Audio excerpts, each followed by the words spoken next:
That Great Business Show, Ireland's best business podcast.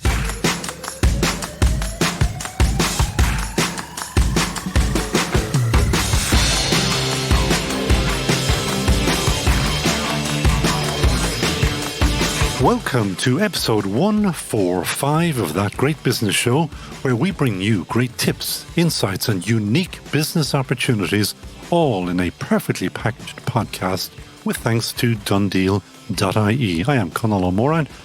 On this episode, we're giving it socks. Or at least, we have a business making socks for the world. And you don't have to be a business owner to be a business director. But no matter how you inherited that title, you now realize that that comes at a cost. So stay listening to hear what that fancy title that you coveted for so long might actually cost you, such as €500,000 or 10 years in jail. All our tips and insights are brought to you thanks to Dundeal Motors, the only place to look for your new or previously loved car, van or truck. Dundeal.ie. Dundeal Motors is home to Ireland's largest range of new and premium used cars. That's why you'll find cars from Audi and BMW dealerships on Dundeal. Are you looking for a 7-seater to accommodate your growing family? Maybe you're after a luxury saloon to make a statement. We have the car for you. You'll also find Ireland's largest range of electric cars to help you make the switch. Visit Dundeal.ie today to start the search for your next car. De facto shaving oil, the world's best shaving oil. Made in Mayo, sold worldwide. All That Great Business Show advertisers are Team GBS approved. Back them. 10 years in the joy or €500,000 fine. That's what we're going to spend the next short while discussing, helping keep Team GBS, and that's you, our loyal listeners, on the straight and narrow and out of the clink. David Duffy is the founder and CEO of the Corporate Governance Institute, an Irish-based organisation that is bringing good governance to the world. David Duffy, welcome to That Great Business Show. Thank you very much, Conall. Delighted to be here. Now, we are not going to talk about specifics because I want to have a general chat. And I'm going to put it to you, David, nothing about you. It's about Ireland corporate. We have a history of rotten corporate governance. Before I came in here, I Googled corporate governance and the obvious came up. There was Anglo, there was Davy, and there were many others. We don't do great corporate governance, and when we do, the Irish public, not those at the top, the general public, would love to see the Irish senior errant business people doing what the Americans called the perp walk.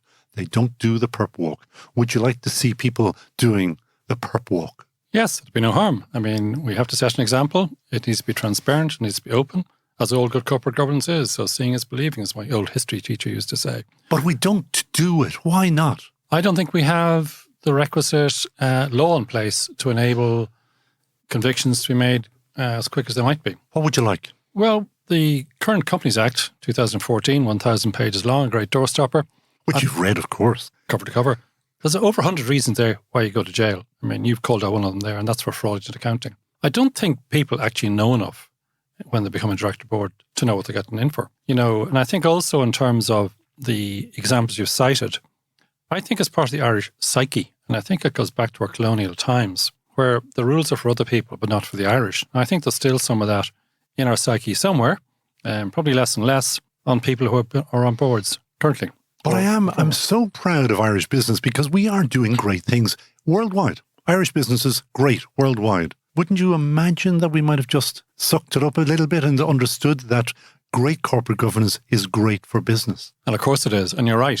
We've got a lot better. I mean, I think, you know, the first code of corporate governance only came in to the country in 2009. Up to then, the only other code was the UK Corporate Governance Code, which any PLC in the country had to abide by. So that was the first kind of local code. And that was a state code, which came out in 2009. Bear in mind, the crash was 2008, 2009. And was it in response to that crash? I don't think so. I think it was kind of bubbling away in somewhere. the offing. It was a good code, not a great code, as Eamon Duffy might say. And it's marched on from there. So now we have, central bank codes, we have charity codes, we've approved housing body codes, but there's no codes for private companies, which is exactly the same in the UK. And they make up the majority of organisations. And I throw my hands in the air. Why not? Because I think it's harder to have a code for. So if you have a sweetie shop, you're the only director, it turns over 100 grand a year versus a private company like Dunn's or much bigger. And I think if you're to bring in corporate governance codes there, they need to be proportionate. What's appropriate for, a 10-man organisation versus 100 versus whatever. And that's what they do with charities in Ireland. But surely that's doable. I mean, just you write it down, you say for companies with a turnover of X, this applies or whatever. Yeah, and it is doable. In the UK, there's a report called the Waits Report, and they're attempting to bring that into the UK. How much progress? I'm not sure, but it's kind of boiling away, and it might come into being. And if that comes into being there, it'll come here at some stage. Now, in my email to you, I did actually use the words, I wanted to put the fear of bejesus into those who covet the title director, because I want them to understand that director looks good, sounds good, but it comes at a possible big cost. Discuss. So a director, we talk about large companies, they're there to direct. They're not there to do. So the executive team is there to do. That's implement stuff, whether it's policies or strategy, whatever. And I think, one of the big things that people don't do, and they want to get this coveted title of being a director, is the due diligence. So before you go into an organization, it's like, if you're courting somebody and you're going to marry them, you're going to do a lot of due diligence. It's no different. You need to walk the land, as they say. You've made me laugh. I have heard a lot on this podcast, but that's the first time we've got into courting. So due diligence is about, if I'm asked to go on a board, and I've been asked 3 times in the last 2 weeks, which is great for my ego, but I'll probably turn them all down, is what type of organisation is this? What sort of culture has it got? Is it solvent? Because if it's not solvent, you don't want to go there because you could lose your house at the end of the day. So that's not good. You also want to know about how long the people have been on the board. If they've been there for 20 years plus, that's a big red flag. Because there's no renewal, there's no fresh air, there's no new ideas in the boardroom. You also want to know, are they competent? Is the right composition around the boardroom table? So just supposing you're looking at an aviation company and there's nobody who knows about aviation around the boardroom table, that would be a red flag. So there are some examples. But I often wonder about this. How do you even start? You kind of get this big ego boost that you just mentioned, and somebody says, we'd like you to be a director. And then you start saying, well, now tell me about this and who's that and what's that. Does that not sound that you are going to be trouble for them and that they'll say, go and get lost, or words very like that? Can you rephrase that? I'm just wondering about how you actually do a proper due diligence, particularly on a smaller, mid-sized company that is not a PLC, so that you don't actually know. If Jim Smith is sitting on the board or Mary Smith is sitting on the board, how are you meant to find out that they are, what words that you used, competent, that they know something about, if it's aviation, or what do you do? Google them. Dr. Google. That's what you do. You get their profiles. That throws up LinkedIn. Now, how many people on LinkedIn are able to run literally the world, and yet probably you wouldn't trust them with a box of matches? Who knows? I mean, for our own business, the Institute, that's a target market for us, because most people on LinkedIn, they're business people, they want to be connected, they're very careful with their profiles. If you're searching for directors, that's the place to go. And a lot of the big search companies will go there and they'll search for directors or people who could be directors. Who have done a course. Maybe, and that's, of course, I would advocate that, running the organisation. And you're on our podcast, you're allowed to chat away about it, because what kind of people do you get doing those courses? We get aspiring directors, people who want to be directors, people who are finished their executive career. They might be mid-50s, they might be earlier, they might be later, who want to become a professional NED, who will get fees for doing the job. Non-executive director. Yes. Not Neddy the elephant or... No. So most people doing our course do that.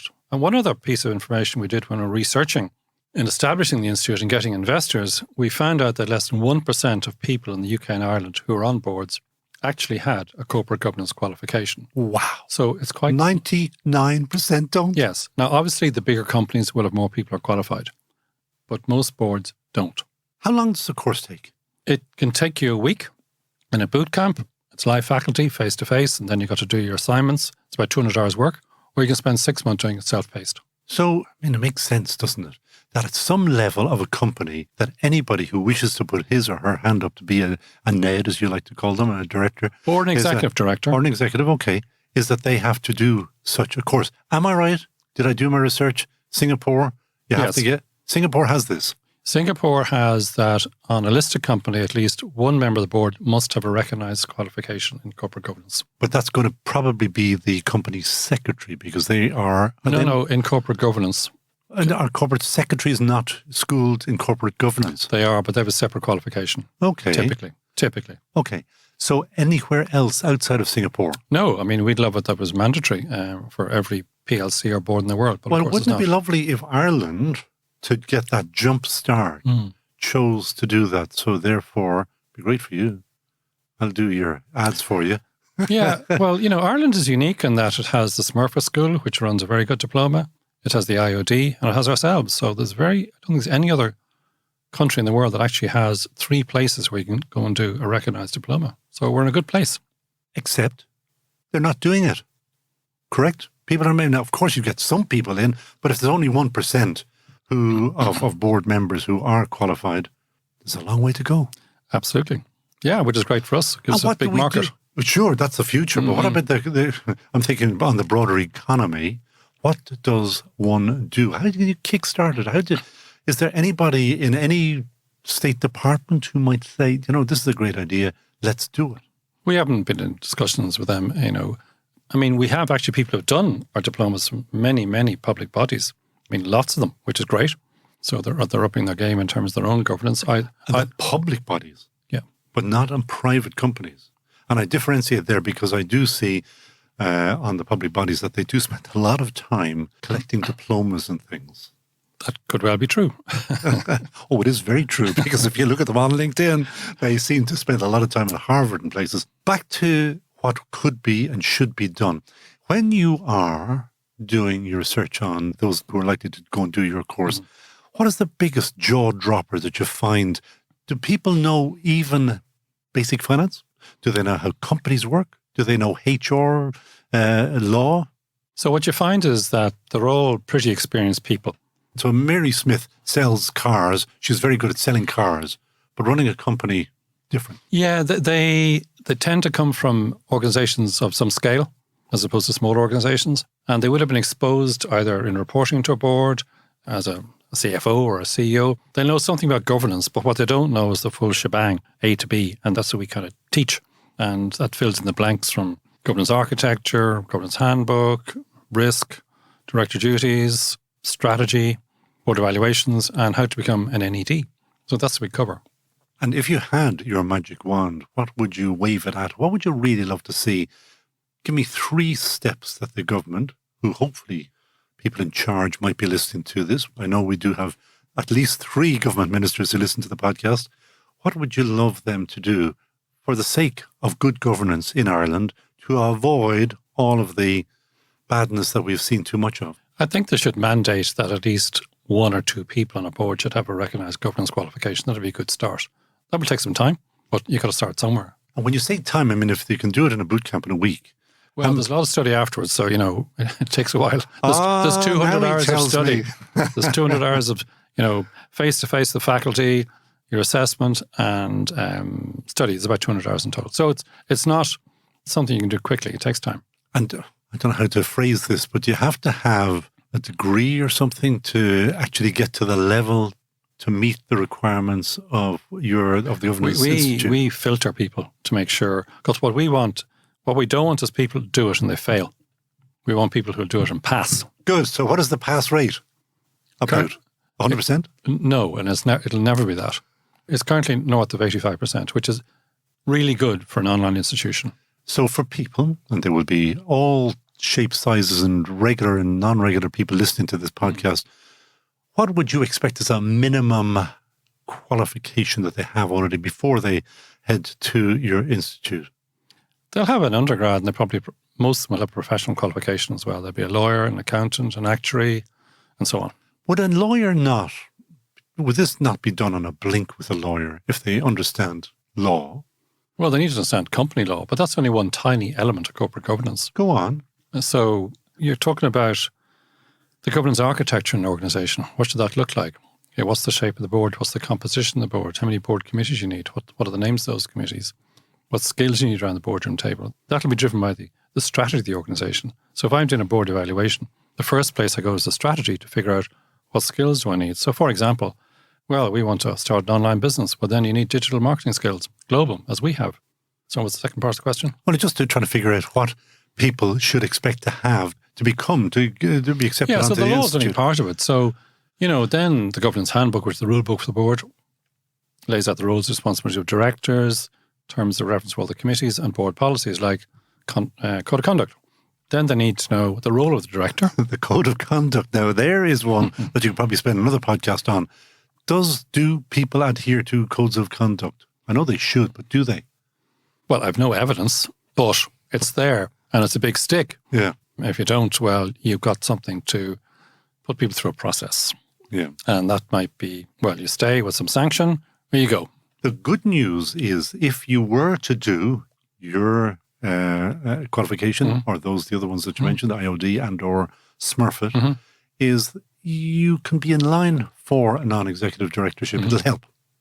Yeah. And what I understand is they are, because of the requirements nowadays, much better remunerated than they used to be. Is that true? Well, from private companies to state boards to PLCs, so the range can be anything from 15,000 to Well, 12.5 in state, isn't it? Because I think that's where the Well, state it varies is. by board. Oh, does it? Okay. Yeah, and some boards pay you nothing. Okay. So, are they good boards to be on? I don't know. It probably tells the world that you're available. Yeah, or the something. average fee for an NED in Dublin last year was about 70,000. 70. Yeah. That's all right. Yeah. Because there are those people who want to collect those directorships, and 2, 3, 4 of those, that'll pay for Christmas, wouldn't it? That'll pay for the bill, yeah. Yeah. The bills, yeah. So those are very hard to get. So, I mean, I know a guy who's done both the IUD and the SMRFIT qualification, and he's a fantastic guy, be well known around town. He did both qualifications, to be sure. And then he waited for the phone to ring. It never rang. So just because you do it doesn't mean to say. Oh, well, that means you have to network and make sure that Absolutely. people know. You need to be visible. Yeah. Because it's And not do you about... teach that at your... Of course we do. Do you really? Of course we do. Give Your us a LinkedIn- top tip, because I'm, as you may or may not know, involved with the Ireland International Business Network. And I'm a member of it. Oh, well done you. Well, I was chair until very recently, so I should have even known that. But in doing so, what do you recommend in terms of networking to get your name as a NED out there? Well, you need to have absolute clarity what boards you want to get onto. And then you need to find out where the fish swim. Mm-hmm. When you find out where the fish swim, then you go and try and catch them. So those are called specific networks. That could be ones for aviation sector or, food or banking, whatever. And there's professional associations there. You talk to the law firms who might service these places or the accounting firms or whatever. So you need to find out where they are. But the thing we say is that you need a really good LinkedIn profile. And the other thing is it's not who you know, it's who knows you. So you need to be visible. You need to do podcasts like this, by the way. You need to, put stuff up on LinkedIn every couple of days. I do. Every Tuesday and Thursday, I put something up. About being Corporate governance. Corporate governance. Yeah, in general. Yeah. Okay. Our institute puts out 50 pieces a month on content. 50. Yeah. Whoa. Content. We have 2 journalists working full time for us. Fantastic people who just produce really good quality content, who gets people to come to our website to download our brochure and then hopefully buy a product. And before I let you go, and before I ask you the final question, I love the idea, the ambition that you have, that you and your colleagues have world ambition. So we are the only online corporate governance institution in the world. We service currently 51 countries, and that's in just over 3 years. And our ambition is to be the global certification body for directors, i.e. we are the certifying body. We set the standard for director education to go on boards, hopefully to change that organisation for the better of the world. I mean, it's a grand idea, but that's kind of what the idea is. And because it's digital, the sky is literally the limit. There are no limits. No, there Have zero. you broken into the States yet, as a matter of We have interest? customers from there, but we launched a campaign there yet. No, we have people from, out of Mongolia, Zimbabwe, most unusual places. Now, be only 1 or 2, but our main markets is Europe, Middle East and UK at the moment. Okay. You know what the last question is, because I made Yes. sure that you do, is David Duffy, who would you hire in a heartbeat? So I did think of this, and I'm just trying to think of her name now. And I've forgotten. Okay. I've forgotten. Probably I will think of it. So she's 32. Yeah. She's from County Clare. She is part of the Forbes 30 under 30. And she was asked to go on the board of Telstra in Australia to bring her powers of innovation to bear. And she's a very successful entrepreneur. I think she's sold 2 or 3 companies since she's 32 and made some money. But she's brought for innovation. Bridget Loudon is her name. Phew. Yeah. I had no idea. Bridget Loudon, County Clare. So, Okay. So and she have you met with or have you spoken with Bridget? No, I haven't. But we profile her on our diplomas of corporate governance as board should be thinking outside the box in terms of the people they should have around the table. They don't need to be 50 or 45. And she's born on the internet, digital native, all that type of stuff. We could do with her because that's our business. So if she's walking by here tomorrow, I'd take her. I'd also take Warren Buffett at 92, by the way. So a lot of people, particularly if you left a few quid in the back pocket, that'd be cool. Bridget Loudon, I wish to have her on the podcast. So if she does, we'll bring you in as well and we'll introduce you. We'll matchmake you. That's a great suggestion. That's probably one of the better suggestions I've heard for a long time. Thank you. People normally recommend their granny. And I'm not stuff. related to her either, just a matter of interest. Well, Duffy and Loudon, I don't think so. Okay. David Duffy, thank you so much for joining us on That Great Business Show. Thank you very much. Delighted to be here. Done Deal Motors is home to Ireland's largest range of new and premium used cars. That's why you'll find cars from Audi and BMW dealerships on Done Deal. Are you looking for a 7-seater to accommodate your growing family? Maybe you're after a luxury saloon to make a statement. We have the car for you. You'll also find Ireland's largest range of electric cars to help you make the switch. Visit donedeal.ie today to start the search for your next car. All That Great Business Show advertisers are Team GBS approved. Back them. We're rewriting that well-known phrase, going to a wedding is the making of another, because this is a business show. So we're going to change that to going to a wedding is the making of a business or even businesses. Joanna Ciezka, originally from Poland, came to Galway for her pal's wedding. She was meant to go home a week later, but she's been stuck here since. So much so that she's now an Irish citizen, as well as founder of a number of businesses, including her latest Irish Sock Society. She has co-founded the Polish School in Galway. She has been PR for Galway's West End traders. She's organised concerts. She co-founded Ollie Art, which is an Irish souvenir gift business. And in 2016, she brought those socks to Ireland. And her business has been named, believe it or not, Irish Socks Business of the Year by the All-Ireland Business Foundation 2 years in a row. Joanna Ciezka, welcome to That Great Business Show. Good morning. How are you doing? I'm good. Now tell me, you have won that award twice. Yes. How many people go in for the Irish Socks Business of the Year award? Oh, I think that it would be thousands, you know. When I saw that, I said, oh, come on.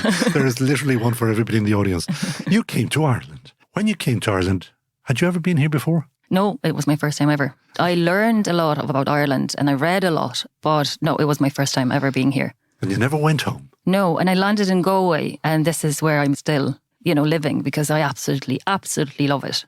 Challenges of a lady from Poland. How good was your English when you came over? It was good. It was very good, yeah. I had no language barriers at all. But it was the accent barrier was in there, but which is great. There was a lot of learning happening through the accent, I suppose. But it's not only I had the language, but it was the culture that I was getting to know. And that is what we're going to talk about, yeah. Because I will presume, because I do not know, that the business culture in Poland is different. It has to be different. Yes. What are the differences between Ireland and Poland in terms of business? Well, to be fair, I only know business from the Irish perspective, because I've started my first business here when I was 25 maybe, But you were 26. born and bred in Poland, I was so born you've and bred. seen how they do business. So communication, maybe I could compare communication a bit more. So in Poland, and I think that's due to language as well, we're more formal. We're a bit more stiff, straight to the point. Some of you, because you're not. Yeah. You are very clearly not. But in Ireland, and again, due to language, you call the person that you talk to by their first name, where in Poland that doesn't happen. You always call someone that you don't know by their second name. So that creates a barrier in itself. It's like in German, or whatever. So that's one thing. And then I think because of the history that we've experienced and we're just so formal and then so much into ourselves, you may think, but then we are very welcoming and guest friendly. It's just maybe we take a bit more time to relax, in front of someone. When you're here, you just queue for bread and you make friends. There's how you doing, what's the crack? You have those conversations. So, but of the many, and I will probably run into hundreds, if not thousands, of Polish people that I have met over the last couple of years, maybe the last decade or two. You're very, very like the Irish. Because I love Ireland. I genuinely... No, not just you. I mean, like as Polish people, anybody yeah. who come... Now, is it a different cohort of Poles who come to Ireland? Because, there's an affinity there originally or fundamentally? I think we appreciate family. We appreciate gatherings. We appreciate fun. We have strong values very similar to Irish people. It's just the approach is maybe slightly different, but in those basic levels, we're very, very similar. We love quality. We love, hanging out. But it's just the approach. Maybe we're a bit more cautious, where you're more entertaining, I suppose. And are you unusual in Poland that you are a big entrepreneur? Okay, small company, but your list of businesses to date, you're an entrepreneur, a big entrepreneur. Well, thank you, first of all. Well, I think Polish people are very well skilled. What I like to say is we do and make things. This is especially from my generations or maybe like the older ones as well. We were taught to make and do things. When I was a child, because of communism, we didn't have a thing. So we had to make up things. So it's a natural thing to do, to act, to create. And that's when it comes to plumbing, to being an entrepreneur about socks, so I can literally fix everything. Or I have that mindset that I can do it. Can you do plumbing? I can, of course, Come on down to my house. I have a little tap that needs fixing. The sock business. Why the sock business? So it's a business that I established with a friend of mine, Alex, and we are both together in business since 2011 when we started our initial business where we designed and created Irish souvenir gifts. Which was the Ollie Art business. That was the Ollie Art, yeah. And that's now in the past tense, is it? Yes, it's the past tense, yeah. So we had a range of postcards, fridge magnets, coasters, shopper bags, mugs, all the things that you buy when you're travelling around. And after a few years on the market, we were searching for a new product. And then we usually would wear black clothes, both of us, and socks were kind of statement of ours. So we were like, maybe socks. But at that stage, being, I think, 6 years in business, we were like, okay, this time we're doing a proper market research. We're doing a proper customer research. So we've put a lot of work into doing a proper market research before establishing Irish Society as a completely separate brand with a separate product. There are many, many places where I can buy socks. Yeah. And there are many, many, many, many thousands, if not millions of socks to buy. Mm-hmm. You still chose to go into it? Yes. What did your research tell you or show you? So when we were doing the research, that was about 2015, 16, there was no Irish sock companies on the market. So you could go to the large chains, and get your socks that are just your socks. But what we've introduced to the socks was the Irish identity and the fun and crack, and respect for the culture and passion for the culture and for heritage and for the language and for the landscape and all the chats, So that was really drawn. Like when we do trade shows, I love to attend trade shows myself, when we have the B2C opportunity.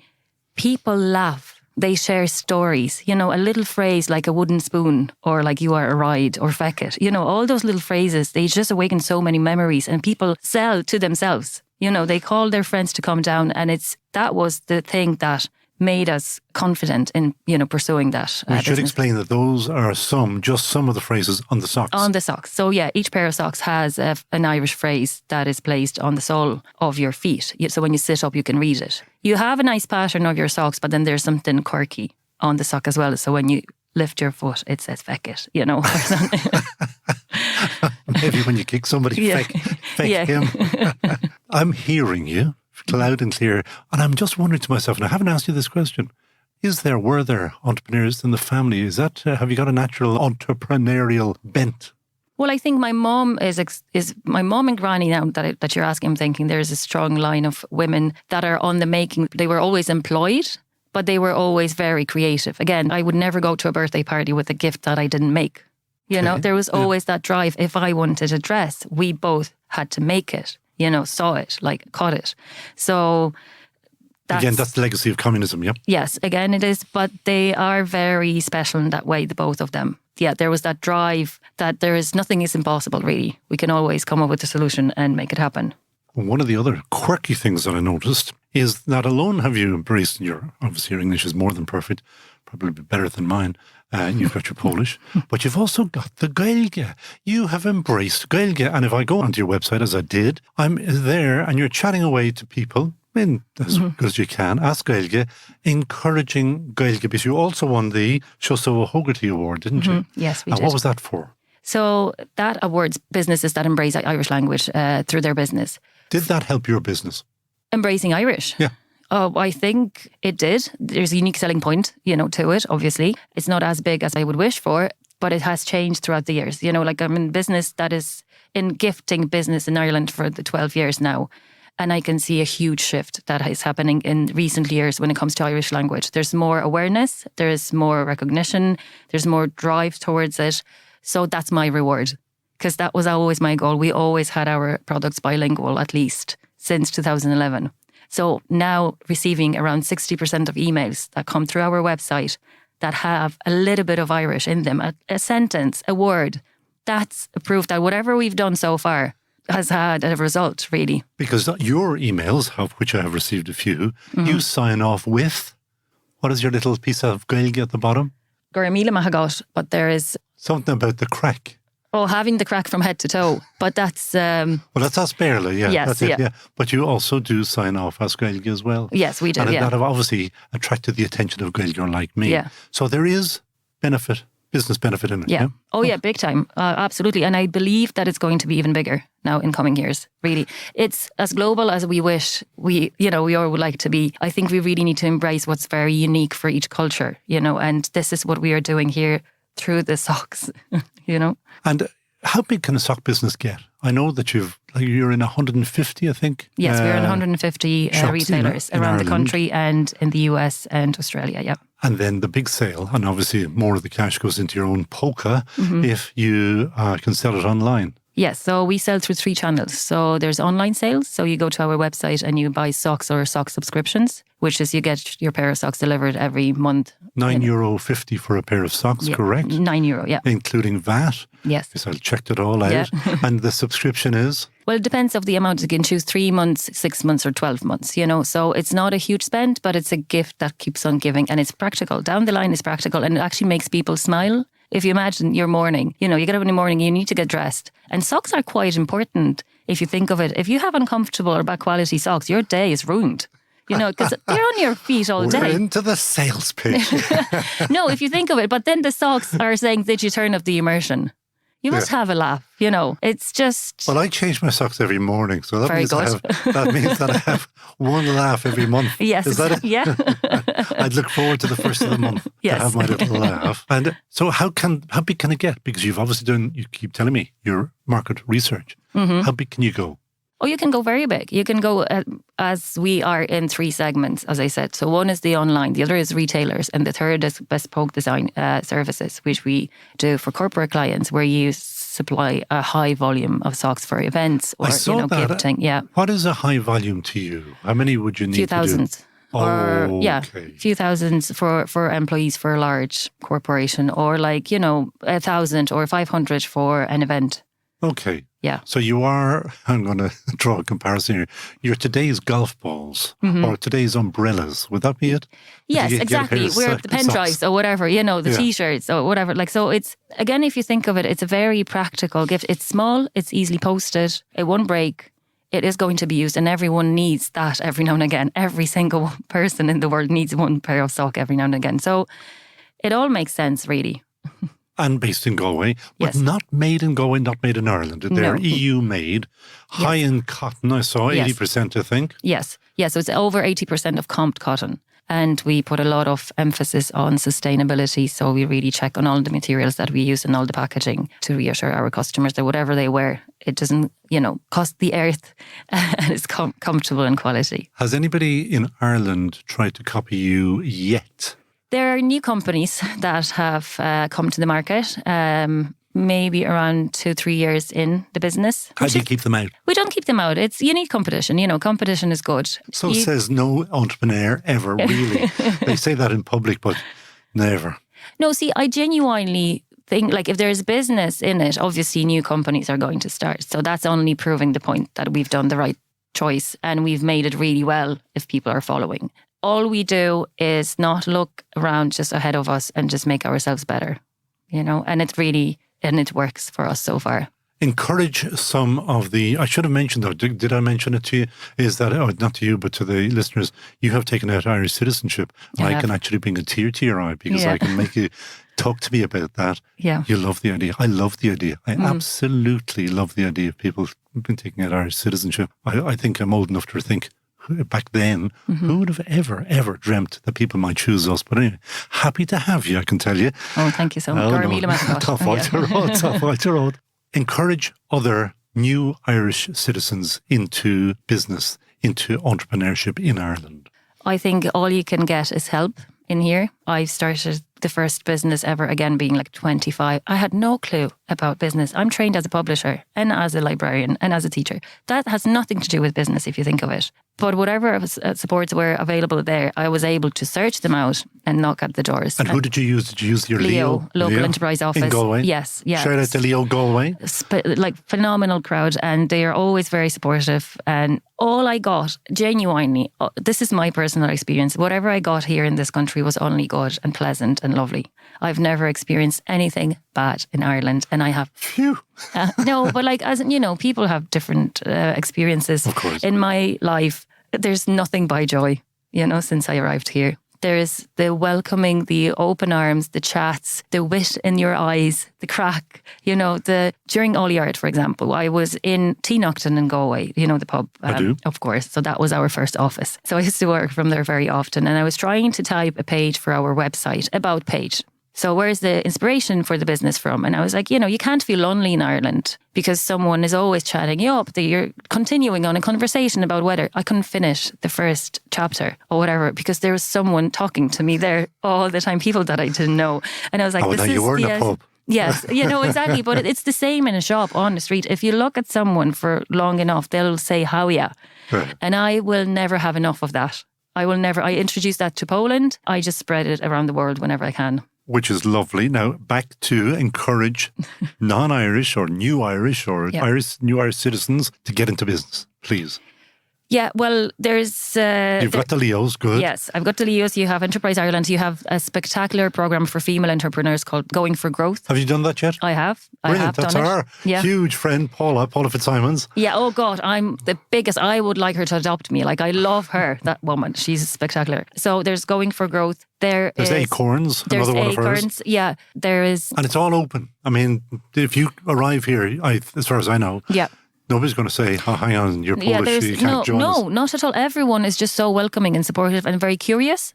Curiosity is the thing that I really love about Ireland. It's called nosy. I like to call it curiosity. I really appreciate it so much. There is, chambers of business chambers around the country. We have Galway Business Chamber. There's a Small Firms Association in Dublin City. There's so much. Yeah. ISME as well. Yeah. There's so much. And again, when it comes to Gaeilge, there's so many organisations that will support you in getting your translations right. The list is endless, really. And there's no, if you want to do something, you will, because the supports are out there. Well, that is good. So 2 further questions. One, what can our listeners, who we call Team GPS, what can they do for you, for your business? Well, they can come and visit. And buy your product, obviously. Yeah. Is there anything like we have listeners everywhere? We have them in Australia, New Zealand, South Africa, obviously into the States, into South America, Paraguay, anywhere. We have them everywhere.